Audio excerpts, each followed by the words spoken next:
Welcome to weight lifting Tamizhans. லாஸ்ட்டாக நம்ம snatch டெக்னிக்கும் clean technique பார்த்தோம். அதை பார்க்காதவங்களுக்கு வீடியோக்கான லிங்க் டிஸ்கிரிப்ஷனில் கொடுத்துறேன், பார்த்துக்கோங்க. இன்றைக்கி நம்ம ஜெர்க் டெக்னிக் பார்க்க போகிறோம். வாங்க லெசனுக்குள்ளே போகலாம். இன்னைக்கு ஜெர்க் டெக்னிக்கில் நம்ம ஃபஸ்ட்டு பார்க்க போகிறது ஜெர்க்குக்கான ரேக் பொசிஷன். ஓகே, இதுதான் starting position before jerk. So நம்ம க்ளீன் முடித்த உடனே எப்போவுமே எல்போ ரிசீவிங் பொசிஷன் 90 டிகிரியில் இருக்கும். ஸோ இதை அப்படியே எல்போ ஸ்லைட்லி கீழே இறக்கி நல்லா பாரை ஷோல்டரில் ரெஸ்ட் பண்ணி சின்னப். ஸோ இதுதான் ஜெர்க்குக்கான ஸ்டார்டிங் ரேக் பொசிஷன். ஸோ இந்த பொசிஷனில் நம்மளோட டெல்டா இல்லை பார் ரெஸ்ட்டாக இருக்கும், த்ரோட்டில் இருக்கக்கூடாது, ஆம் நமக்கு ரிலாக்ஸாக இருக்கணும். ஸோ அப்போ தான் புஷ் பண்ணுறதுக்கு ஆம் ஃப்ரீயாக இருக்கும். ஸோ இப்போ பண்ண போகிற மூமெண்ட் பேர் டிப்பிங்னு சொல்லுவோம். இதில் என்ன பண்ண போகிறோம் அப்படின்னா, நல்லா இறங்கி லெக்கால் புஷ் பண்ணி பாரை ஃபோர்ஹெட் லெவலுக்கு கொண்டு வர போகிறோம். இதுதான் இப்போ பண்ண போகிற மூமெண்ட்டு. இதுக்கு பேர் லெக் ட்ரைவ் அப்படின்னு சொல்லுவோம். ஸோ முடிஞ்ச அளவு கையால் வெயிட்டை புஷ் பண்ணாமல் லெக்கால் ஃபோர்ஸ் க்ரியேட் பண்ணி மூவ் பண்ண போகிறோம். அதுதான் இப்போ ஃபஸ்ட்டு பார்க்க போகிறோம். Ready? Starting position start. Very good. நல்ல leg drive. Again start. Starting position.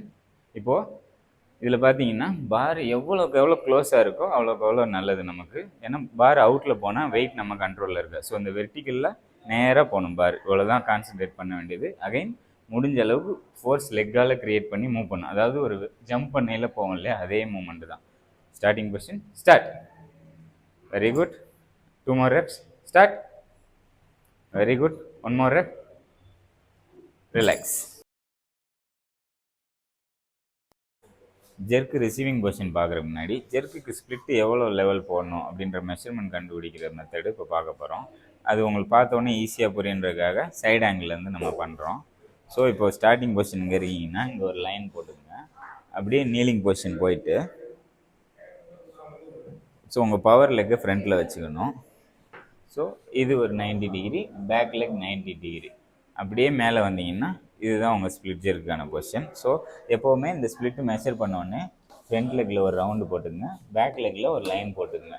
So திரும்ப recover front leg, back leg.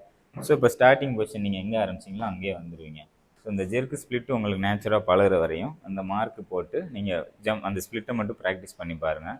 Maximum 1 or 2 வீக்ஸில் இது செட் ஆயிரும். அதுக்கப்புறம் அந்த லைன்லாம் வரைஞ்சி ப்ராக்டிஸ் பண்ண தேவைப்படாது.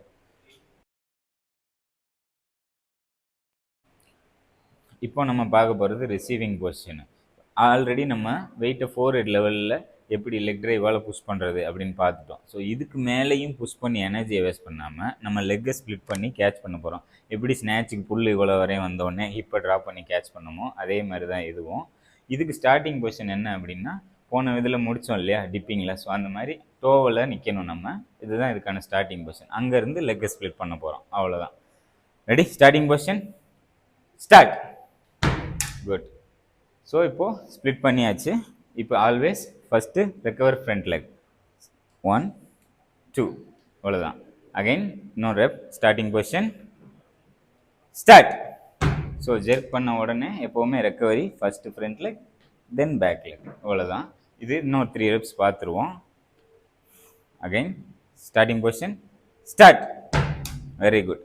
ஸோ இப்போ பார்த்தீங்கன்னா நம்ம புஷ் பண்ணலை, இதுக்கு மேலே இங்கே இருந்த வெயிட்டை நம்ம லெக்கை ட்ராப் பண்ணி கேட்ச் பண்ணியிருக்கிறோம், அவ்வளோதான். அதே மாதிரி பாடி சென்டராக இருக்கணும், பார்பெல்லு சென்டராக இருக்கணும், லெக்கு நம்ம ஸ்ப்ளிட் ஆல்ரெடி மெஷர்மெண்ட்டில் பார்த்த லெவலுக்கு கரெக்டாக இருக்கணும், இவ்வளோதான். ரொம்ப சிம்பிள் ஜெர்க்கு.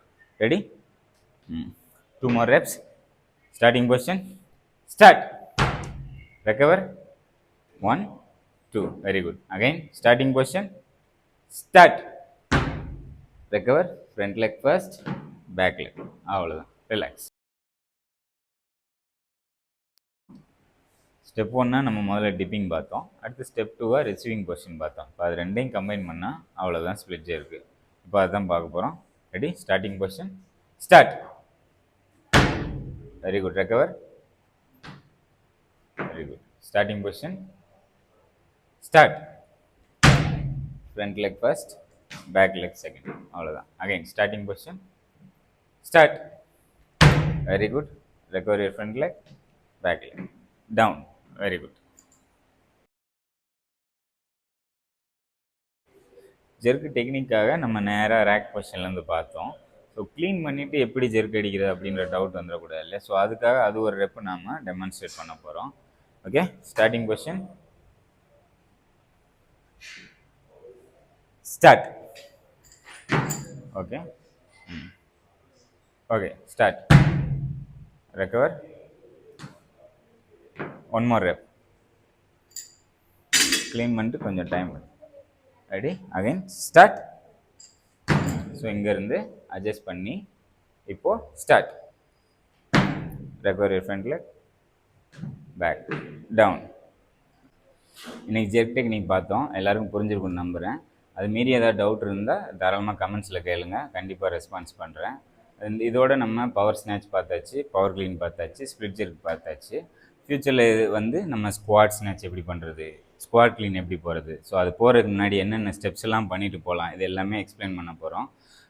இன்னொரு ரொம்ப முக்கியமான விஷயம், முடிஞ்ச அளவுக்கு ஒரு கோச்சிட்ட பர்சனலாக போய் கற்றுக்கோங்க. இந்த மாதிரி வீடியோ இதெல்லாம்னா எனக்கு ஆக்சஸ் இல்லை, வேறு வழி இல்லை அப்படின்றவங்களுக்கு யூஸ்ஃபுல்லாக இருக்கும். ஆனால் ஆல்வேஸ் ஒரு கோச்சிட்ட இல்லை ஒரு நல்ல டீமோட பர்சனலாக ட்ரைனிங் பண்ணிங்கன்னா அது இன்னும் நல்லபடியாக இருக்கும். ஏன் அப்படி சொல்கிறேன் அப்படின்னா, வீடியோவில் நம்ம கற்றுக்கிற ரொம்ப லிமிட்டடான இன்ஃபர்மேஷன் தான் கொடுத்துருக்கோம். ஒரு கம்ப்ளீட் பிகினருக்கு ரொம்ப கன்ஃபியூஸ் பண்ணக்கூடாது அப்படின்றதுக்கான ரொம்ப பேசிக் இன்ஃபர்மேஷன் மட்டும்தான் கொடுத்துருக்கேன். இன்னும் சொல்லாத விஷயங்கள் எவ்வளவோ இருக்குது. அதேமாரி அதுக்கான ஆன்சர்ஸும் ஃப்யூச்சரில் நம்ம அப்லோட் பண்ணிட்டே இருப்போம். ஆனால் ஆல்வேஸ் முடிஞ்ச அளவுக்கு ஒரு கோச்சிட்ட பர்சனலாக போய் கற்றுக்கோங்க. அந்த கோச் நல்ல எக்ஸ்பீரியன்ஸானால நல்ல நிறைய பிளேயர்ஸ் ட்ரைனிங் பண்ணியிருக்காங்க. இதுவே நீங்கள் ஜெனரல் பீப்புள்னால் இந்த மாதிரி ஜெனரல் பாப்புலேஷனை ஹேண்டில் பண்ணி பழக்கப்பட்டவங்களா, இதெல்லாம் நல்லா விசாரிச்சுட்டு போய் சேருங்க. ஏன்னா எல்லோரும் கோச் ஆகிட முடியாது. ஓகே, ஸ்நாட்ச் க்ளீன் நிறைய பேருக்கு தெரியலாம், ஆனால் எல்லாராலையும் ட்ரைனிங் பண்ண முடியாது. ஸோ நல்லா விசாரித்து ஒரு ப்ராப்பரான கோச்சிட்ட போய் சேருங்க. அதே மாதிரி உங்களுக்கு கண்டிப்பாக அதுக்கான ஆப்ஷனே இல்லை அப்படின்னா தாராளமாக இந்த வீடியோஸ்லாம் பார்த்தீங்கன்னா உங்களுக்கு கண்டிப்பாக யூஸ்ஃபுல்லாக இருக்கும். அதுக்கப்புறம் இதுக்கு ரிலேட்டடான இதுக்கப்புறம் வீடியோஸ் ரெகுலராக போட்டுக்கிட்டே இருப்போம். ஸோ இதை நீங்கள் தொடர்ந்து ஃபாலோ பண்ணிங்கன்னா உங்களுக்கு கண்டிப்பாக பயனுள்ளதாக இருக்கும். நன்றி.